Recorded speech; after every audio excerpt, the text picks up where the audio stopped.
ओम श्री गणेशाय नमः। वैशाख मास हिंदू वर्ष का दूसरा मास होता है और मान्यता है कि इसी महीने से त्रेता युग का आरंभ भी हुआ था। इस कारण वैशाख मास की अमावस्या का धार्मिक महत्व और भी अधिक बढ़ जाता है। इस दिन अगर पूरे विधि विधान से श्रद्धा पूर्वक पूजा पाठ की जाए तो इससे भगवान तो प्रसन्न होते ही हैं, साथ ही पितर भी प्रसन्न होते हैं। आज के दिन व्रत रखना और भी शुभ फलदायी होता है। आज की वीडियो में आप जानेंगे वैशाख अमावस्या की व्रत कथा के साथ साथ इस दिन क्या करना चाहिए और क्या नहीं करना चाहिए, क्योंकि कोई भी अमावस्या तिथि पितरों को भी समर्पित होती है। ऐसे में पितरों की मुक्ति के उपाय भी किए जाते हैं। पितृ दोष निवारण के, काल सर्प दोष निवारण के उपाय भी आज के दिन किए जाते हैं। इस बार वैशाख अमावस्या के दिन साल का पहला ग्रहण भी लगने जा रहा है, जो कि अमावस्या तिथि की मध्य रात्रि को लगेगा। ऐसे में इस ग्रहण को लेकर और अमावस्या को लेकर हो सकता है आप सभी के मन में दुविधा हो कि क्या हमें दान अमावस्या तिथि को करना चाहिए या फिर सूर्य ग्रहण की समाप्ति के बाद करना चाहिए। तो पहले मैं आपको बता दूं कि अमावस्या तिथि के दिन आप विधिवत पूजा पाठ करें, स्नान दान भी करें, क्योंकि मध्य रात्रि के समय ये ग्रहण लगेगा और ये ग्रहण आंशिक ग्रहण होगा। ना तो ये हमारे देश में दिखाई देगा, ना ही इसका कोई सूतक काल मान्य होगा। इसलिए आप अमावस्या तिथि को तो स्नान और दान करें ही करें, लेकिन फिर भी ग्रहण की समाप्ति के बाद हमारे हिंदू धर्म की मान्यताओं के अनुसार कुछ ना कुछ दान जरूर किया जाता है, स्नान भी किया जाता है। तो ऐसे में आप 1 मई रविवार को सुबह स्नान आदि से निवृत्त होकर अपनी अपनी क्षमता के अनुसार कुछ ना कुछ दान अवश्य दें। पौराणिक कथा के अनुसार प्राचीन काल में धर्मवर्ण नाम का एक ब्राह्मण हुआ करता था। वह ब्राह्मण बहुत ही धार्मिक प्रवृत्ति का था। वह नित्य प्रति स्नान करके दान पुण्य करता और सभी व्रत और उपवास भी किया करता था। ऋषि मुनियों का आदर करते हुए अपनी सामर्थ्य के अनुसार उन्हें दान दक्षिणा देता और उनसे ज्ञान ग्रहण किया करता था। एक बार उस ब्राह्मण ने किसी महात्मा के श्रीमुख से सुना कि कलयुग में भगवान विष्णु के नाम स्मरण से ज्यादा पुण्य किसी अन्य कार्य में नहीं है। अन्य युगों में जो पुण्य यज्ञ करने से प्राप्त होता था, उसे कहीं अधिक फल इस घोर कलयुग में भगवान का नाम सुमिरन करने से प्राप्त हो जाएगा। धर्मवर्ण ने इस वचन को आत्मसात कर लिया और सांसारिकता से विरक्त होकर, विमुख होकर संन्यास धारण करके वह भ्रमण करने लगा। एक दिन भ्रमण करते करते वह पितृलोक में जा पहुंचा। वहां उसने देखा कि धर्मवर्ण के पितर बहुत कष्ट में थे। पितरों से जब उसने पूछा तो पितरों ने कारण बताते हुए कहा कि उनकी ऐसी हालत धर्मवर्ण के संन्यास के कारण हुई है, क्योंकि अब उनके लिए पिंडदान करने वाला कोई शेष नहीं बचा। इसलिए हे धर्मवर्ण, यदि तुम वापस जाकर गृहस्थ जीवन की शुरुआत करो, संतान उत्पन्न करो और पिंडदान करो तो हमें मुक्ति मिल सकती है। साथ ही वैशाख अमावस्या के दिन विधि विधान से श्राद्ध तर्पण आदि कार्य करो। तब पितरों के वचन सुनकर, उन्हें कष्ट में देखकर धर्मवर्ण ने उन्हें वचन दिया कि वह उनकी इन सब उम्मीदों को अवश्य पूर्ण करेगा और उन्हें मुक्ति भी दिलाएगा। इसके बाद धर्मवर्ण अपने सांसारिक जीवन में वापस लौट आया और वैशाख अमावस्या की तिथि को विधि विधान से पिंडदान श्राद्ध तर्पण कर उसने अपने पितरों को मुक्ति दिलाई। इसलिए कहा जाता है कि सभी गृहस्थ लोगों को हर अमावस्या तिथि के दिन और विशेष रूप से वैशाख मास की अमावस्या के दिन अपने पितरों की शांति की कामना से, उनकी मुक्ति की कामना से दान पुण्य तर्पण आदि कार्य जरूर करने चाहिए। अमावस्या के दिन दोपहर के समय पितरों के निमित्त कार्य किए जाते हैं।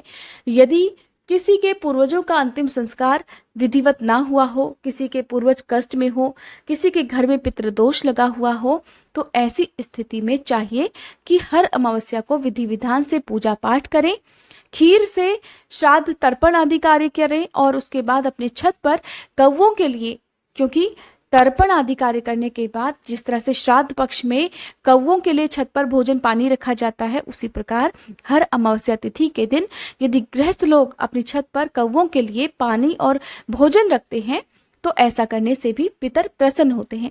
ऐसी मान्यता है कि हर अमावस्या तिथि के दिन पितर धरती लोक पर आते हैं और इस दिन अपने घर को साफ सुथरा रखकर, घर के मुख्य द्वार पर जल छिड़क कर एक दीपक सुबह और शाम के समय जरूर जलाना चाहिए। जिस घर के मुख्य द्वार पर हर दिन सुबह के समय जल छिड़का जाता है, साफ सफाई की जाती है, उस घर के पितर सदा प्रसन्न रहते हैं। ये बहुत गहरी बात है कि हर दिन आपको अपने घर का मुख्य द्वार पानी से साफ करके धुलना चाहिए। घर के मुख्य द्वार के सामने आपको जल जरूर छिड़कना चाहिए। अमावस्या के दिन किसी प्रकार का तामसिक भोजन, लहसुन प्याज का भोजन नहीं बनना चाहिए।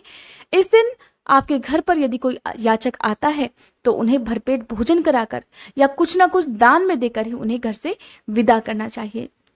अमावस्या तिथि को भूले से भी सुनसान जगह पर नहीं जाना चाहिए, खासकर ऐसे लोगों को जिनके घर में बहुत सारी परेशानियां लगी रहती हों, जिनके पितर नाराज हों, जिनके घर के सारे काम बनते बनते बिगड़ जाते हों, आए दिन नई नई समस्याएं होती हों, कोई ना कोई दुर्घटना हमेशा लगी रहती हो, धन का नुकसान लगा रहता हो। ऐसे लोगों को चाहिए कि सुनसान जगह पर, तिराहे चौराहे पर जाने से बचना चाहिए, क्योंकि आज के दिन बहुत से तांत्रिक लोग कुछ टोने टोटके कुछ उपाय भी करते हैं जिसका दुष्प्रभाव हो सकता है आपके ऊपर पड़ जाए। यदि ऐसे उपायों के ऊपर, टोटकों के ऊपर आपका पैर पड़ जाए, यदि आप उस जगह को लांघ जाते हैं तो भी उसका बड़ा भारी दोष लग जाता है। अमावस्या के दिन भूले से भी घर के सदस्यों को नाखून, बाल इत्यादि नहीं काटने चाहिए, शेविंग वगैरह नहीं करनी चाहिए, और इस दिन किसी प्रकार का कोई कलह क्लेश, झगड़ा या घर के सदस्यों को किसी प्रकार का नशा, जुआ, चोरी, पाप या किसी भी तरह की जीव हिंसा नहीं करनी चाहिए। विशेष रूप से अमावस्या तिथि को और पूर्णिमा तिथि को हमारे हिंदू धर्म में पवित्र नदियों में स्नान करना बताया गया है। आज के दिन नित्य कर्म से निवृत्त होकर पवित्र नदियों में या आप जलाशय में, कुंड में स्नान करें। अगर ऐसा संभव ना हो तो घर में भी आप जल में, जो नहाने का जल है उसमें आप गंगा जल और काले तिल मिलाकर स्नान कर सकते हैं। आज के दिन पितृदोष निवारण के लिए बहते जल में काले तिल प्रवाहित किए जाते हैं। पीपल के वृक्ष में जल अर्पित किया जाता है। हर अमावस्या के दिन पीपल के वृक्ष की पूजा अवश्य करनी चाहिए। और वैसे भी ये अमावस्या शनिश्चरी अमावस्या है, इस कारण इसका महत्व तो और भी अधिक बढ़ जाता है। आज के दिन पीपल के वृक्ष की पूजा अनिवार्य रूप से करनी चाहिए। सुबह कर सके तो बहुत अच्छी बात है, नहीं तो शाम के समय आप अवश्य करें। शाम के समय तिल का या सरसों के तेल का एक दीपक पीपल के वृक्ष के नीचे जरूर जलाएं। शनि देवता की पूजा जरूर करें। शनि देवता को न्याय के देवता माना गया है। यदि आपके साथ, आपके परिवारजनों के साथ कोई भी बुरा करता है तो शनि देव उसे दंड अवश्य देते हैं। इसलिए शनिदेव को आज के दिन काले उड़द, काले तिल अर्पित करें और तिल के तेल का या सरसों के तेल का एक दीपक शनिदेव के मंदिर में भी जरूर जलाएं। आसपास यदि पीपल का वृक्ष ना हो तो आप आज के दिन तुलसी जी के पौधे में भी दीपदान कर सकते हैं। आपको ध्यान ये रखना है कि शनिदेव की पूजा करते समय कभी भी शनिदेव को सीधे उनके ठीक सामने खड़े होकर ना तो दीप जलाना चाहिए, ना ही उनके दर्शन करने चाहिए। यहाँ तक कि शनिदेव की आंखों में आंखें डालकर या उनके चेहरे की तरफ भी नहीं देखा जाता है। जब कभी भी आप शनि देवता की पूजा करें, शनि देव के मंदिर में जाएं तो हमेशा एक तरफ, चाहे आप बाएं तरफ खड़े हो जाएं या दाएं खड़े हो जाएं, आप एक साइड खड़े होकर ही पूजा करें, एक साइड खड़े होकर ही उन्हें तिल, तेल अर्पित करें और दीपक जलाएं।